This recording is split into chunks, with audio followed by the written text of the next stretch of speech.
(216) के विषम भाजकों का योग कितना है? ऑप्शन ए है 600, बी है 40, सी है 14 और डी है 6। देखो बाबू, यही प्रश्न है। इस प्रश्न में समझना, एक बार पहला क्लास इनका है वो समझना, बहुत आसान होता है। प्रश्न देखो, 216 के विषम भाजकों का योग निकालना है। भाजक का मतलब हुआ गुणनखंड, तो भाजक देख के कंफ्यूज नहीं होना है। इसी को इंग्लिश में डिवीजर या फैक्टर बोले, बात एक ही है, परंतु निकालना है उनका योग ना, सम निकालना है उनका। तो भाजक से रिलेटेड या गुणनखंड से रिलेटेड कोई भी सवाल पूछेगा तो सबसे पहले जिस संख्या का पूछेगा उसका प्राइम फैक्टराइजेशन करना है। प्राइम फैक्टराइजेशन अगर करेंगे तो आप देखिए ये किससे जाएगा। आप कहेंगे 2 से जाएगा 108 बार में, फिर 2 से जाएगा 54 बार में, फिर 3 से 2 से जाएगा 27 बार में, फिर 3 से जाएगा 9 बार में, और फिर 3 से जाएगा 3 बार में। किसी भी संख्या का गुणनखंड से रिलेटेड कोई बात पूछा तो सबसे पहले ये काम कर लो। तो बताओ कितने 2 हो गए सर? 2 गुणे 2 गुणे 2 और 3 गुणे 3 गुणे 3, ऐसा हुआ ना 216 का फैक्टराइजेशन। हमने 216 को निकाला, प्राइम फैक्टर कितना है तो ऐसा आया। इसको थोड़ा अरेंज करके लिखो। आपको इसी 216 को हम ऐसे लिख सकते हैं कि सर जो एक ही नंबर बार बार आ रहा है उसको हम स्टैंडर्ड फॉर्म में लिखेंगे तो 2 कितनी बार है, तो हम इसको 2 का क्यूब लिखेंगे। और यहाँ 3 कितनी बार है, हम इसको 3 का भी क्यूब लिखेंगे। यानी पहला काम यही है आपका कि फैक्टर से रिलेटेड कोई भी सवाल पूछेगा, चाहे उनका योग पूछे, चाहे उनकी संख्या पूछे, चाहे उनको गुणा करके पूछे, कुछ भी पूछे, आप सबसे पहले नंबर को इस फॉर्म में लिखना है, स्टैंडर्ड फॉर्म में। लिखने के बाद अब देखो कि प्रश्न क्या है, कह रहे विषम भाजकों का योग बताओ। विषम ऑड भाजक, ये बताओ जो बेस है उसी को देखना। ये 2 जो है ये विषम है क्या? सम है ना। इसका मतलब जब भी हमसे विषम से रिलेटेड सवाल होगा, ये जो 2 प्राइम नंबर वाला है इसको देखना ही नहीं, इसको देखना ही नहीं। आइए यहां पे 3 है ना विषम, इसके पावर में क्या है? तो सर जब योग की बात होती थी कि सम ऑफ ऑल ऑड फैक्टर्स, सभी विषम गुणनखंडों का योग बराबर, मैंने बोला था ये इवन को छोड़ दीजिएगा, ऑड से उठाइएगा। तो बताइए 3 के पावर यहाँ 3 है, क्या हमें पावर 1 बढ़ा के लिखना होता था फॉर्मूले में, और -1, और आगे 5 रहता तब न 5 को भी यहां लिखते, 5 तो है ही नहीं, बटा में ये जो प्राइम नंबर 3 है वो एक घटा के लिखा जाता है 2। तो 3 के पावर 4 -1 बटा में 2, 3 के पावर 4 का मान तो 81 - 1 बटा में 2, 81 में से 1 गया, 80 बटा 2, और 80 बटा 2 मतलब, इसलिए विषम गुणनखंडों का योग क्या होगा? 40 होगा। तो ये फॉर्मूला है आपका। हाँ सर, यस उन्हीं को जोड़ना है, तो उनको जोड़िएगा ना तो 40 आएगा। 3 के पावर 3 मिला ना आपको, तो आप 3 के पावर 3 का फैक्टर लिखिए। 3 के पावर 0, 3 के पावर 1, 3 के पावर 2, 3 के पावर 3, यही सब ना होगा, ये सब फैक्टर होंगे। अब बोला फैक्टर का योग बताओ, इसका मतलब इन सबको जोड़ना पड़ेगा हमको। तो जोड़ते हैं। तो 3 के पावर 0 का मान, 3 के पावर 1 का मान, 3 के पावर 2 का मान, 3 के पावर 3 का मान, जोड़ दो तो आ गया 40। तो ऐसे आ जाता है। तो यहाँ एक ठो नंबर था, इसलिए ना लिख के जोड़ना ठीक है। मान लो इसमें 5 भी आता, 7 भी आता, 9 भी, पता चल रहा जोड़ते हमारा टाइम लग जाएगा सबको, इसलिए ऐसा नियम बता दिया डायरेक्ट। ये जोड़ ही है, जीपी सीरीज का जोड़ होता है ये। ए आर के पावर n+1 - 1 बाई r - 1, वही है ये। हम आपको शॉर्ट में बता रहे ताकि आप टेंशन ना लेके अच्छा में गुणोत्तरों श्रेणी आगिल का नहीं, मैं आपको बता ही नहीं रहा हूं जानबूझ। ये देखो ना, जीपी सीरीज नहीं हुआ, 3 गुना होते जा रहा है कि नहीं। इसी प्रकार के ना सीरीज को गुणोत्तर श्रेणी कहते हैं, वही है उसका। अब बोलो, सवाल में लिख दे रहा हूं, कह रहा है कि 1400 के सभी समगुणनखंडों का योग, समगुणनखंडों का योग।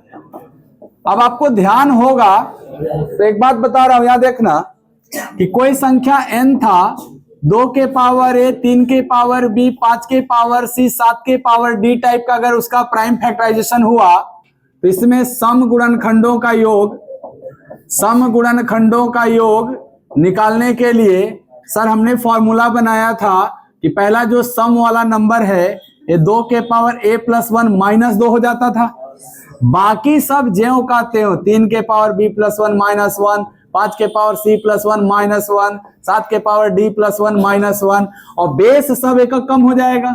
1 गुणे 3 एक कम होगा 2, 5 एक कम होगा 4, ऐसा ही ना फॉर्मूला बनाए थे। तो आपको भी n के जगह क्या दिया, 1400। आप 1400 का प्राइम फैक्टराइजेशन करो, 2 से जाएगा 700 बार में, फिर 2 से जाएगा 350, फिर 2 से जाएगा 175, फिर 5 से 3 से भी जाएगा क्या, 5 से ले जाओ, 5 तिहाई 15, फिर 5 से 7 बार, यही ना होगा। तो बताओ 1400 को लिखा जाए स्टैंडर्ड फॉर्म में तो 2 कितनी बार, 2 के बाद अगला प्राइम नंबर 3 इसमें आया तो लेना ही नहीं है, क्या आया, 5 आया ना, 5 कितनी बार, और अगला 7 भी तो आ गया, ये कितनी बार। यानी सर मैं अगर 1400 को स्टैंडर्ड फॉर्म में लिखने जाऊं तो ऐसा लिखूंगा, और इस फॉर्म में लिखने के बाद समगुणनखंडों का योग निकालने के लिए ये फॉर्मूला लगाना है।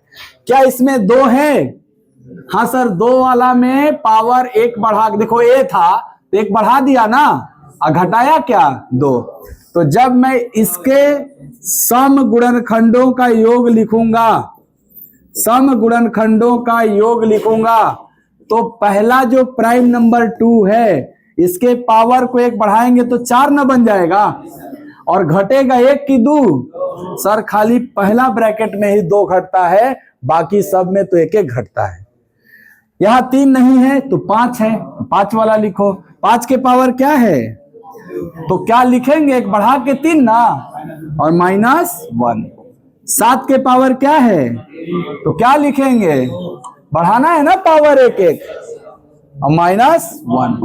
नीचे हर प्राइम नंबर को 1 कम करके लिखना है, 2 को 1 कम करेंगे तो 1, 5 को 1 कम करेंगे तो 4, और 7 को 1 कम करेंगे तो 6। सॉल्व करते हैं। 2 के पावर 4 का मान, 2 के पावर 4 का मान 16 में से 2 गया, गुणे 5 का क्यूब 125 में 1 गया 124, 7 का स्क्वायर 49 में से 1 गया, और नीचे 4 गुणे 6 है ना, तो 4 गुणे 6 24 होता है ना, 24 दूनी कट जाएगा, तो बचा 14 गुणे 124 गुणे 2, तो 124 का दुगना 248, और 248 का 14 गुना, तो 14 अट्ठे 112, 14 चौके 56, 11 67, और 14 दूनी 28, 6 34, तो आंसर 34-72 हो जाएगा।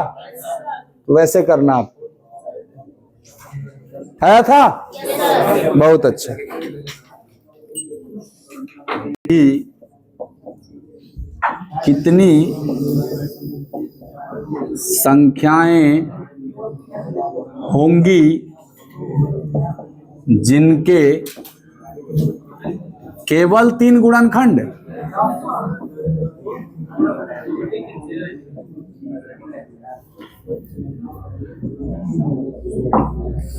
विकल्प बोलो हर्षित। 2, 3, 4, 5, यही है ना।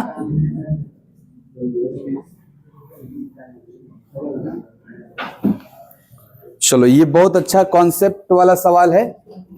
जो हमारी बात थ्योरी क्लास में सुने होंगे उनको याद होगा।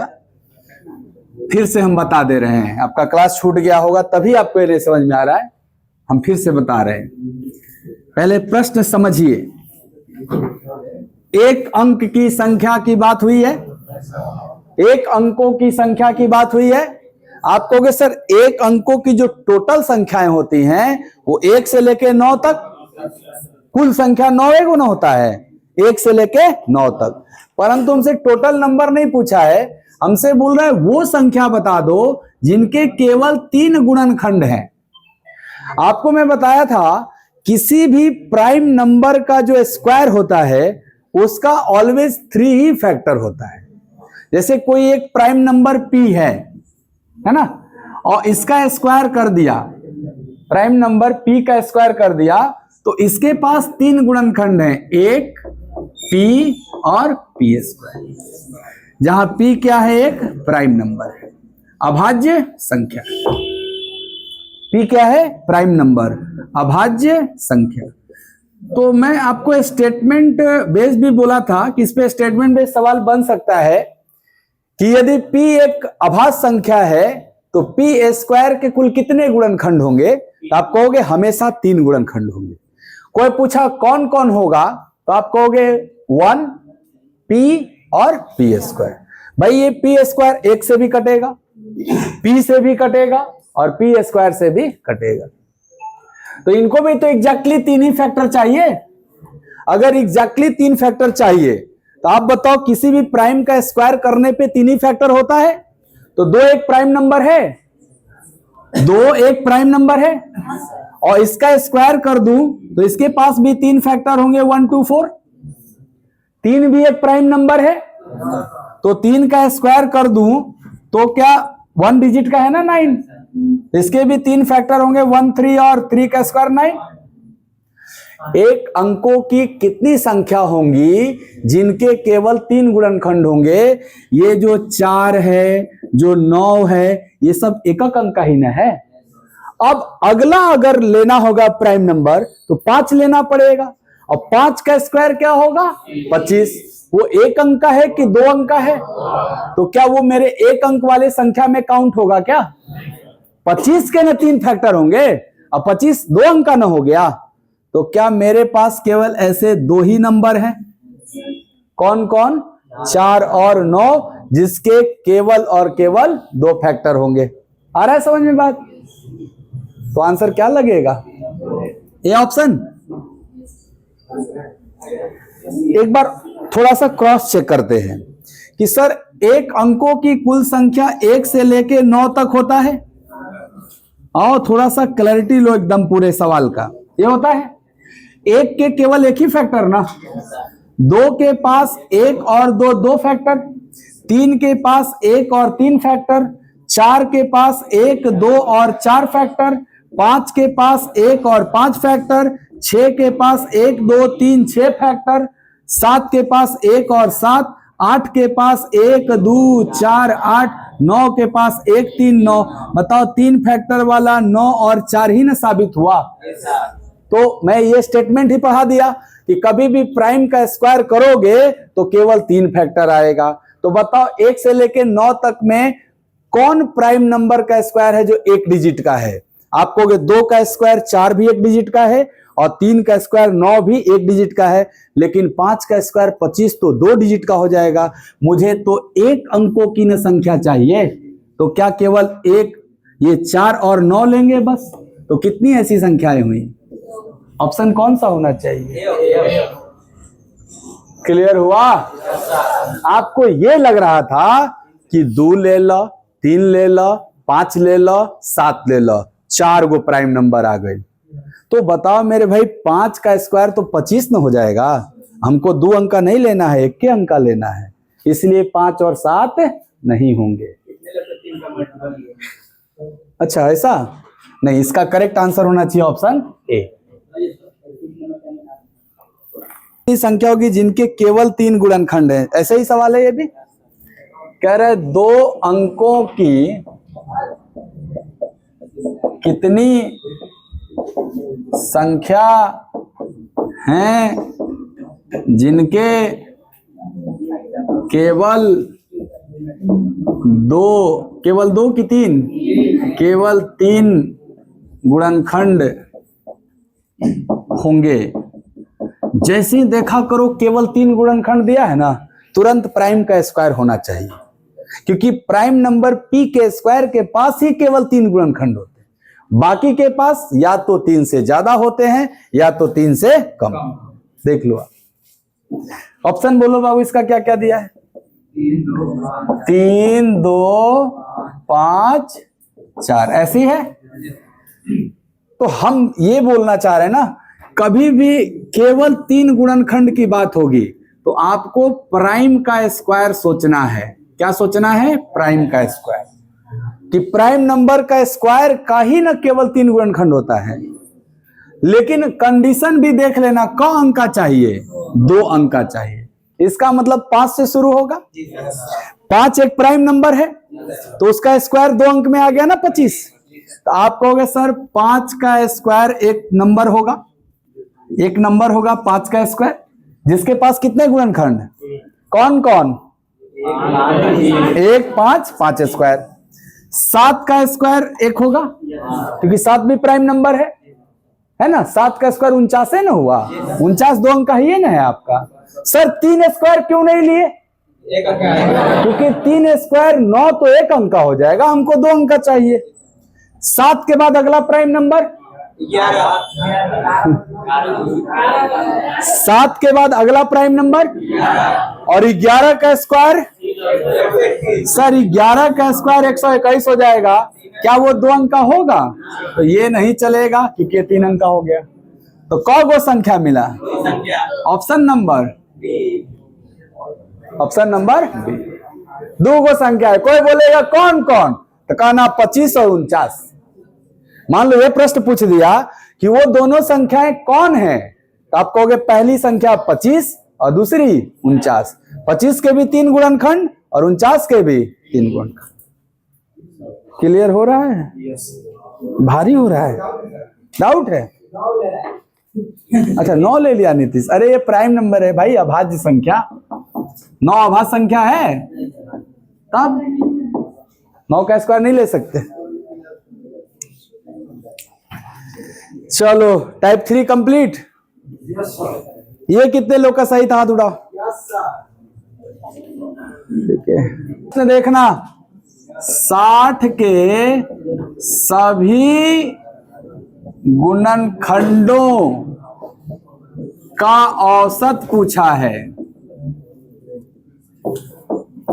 प्रश्न है कि 60 के सभी गुणनखंडों का औसत क्या होगा। एक बात बताओ, क्या औसत बराबर सभी संख्याओं का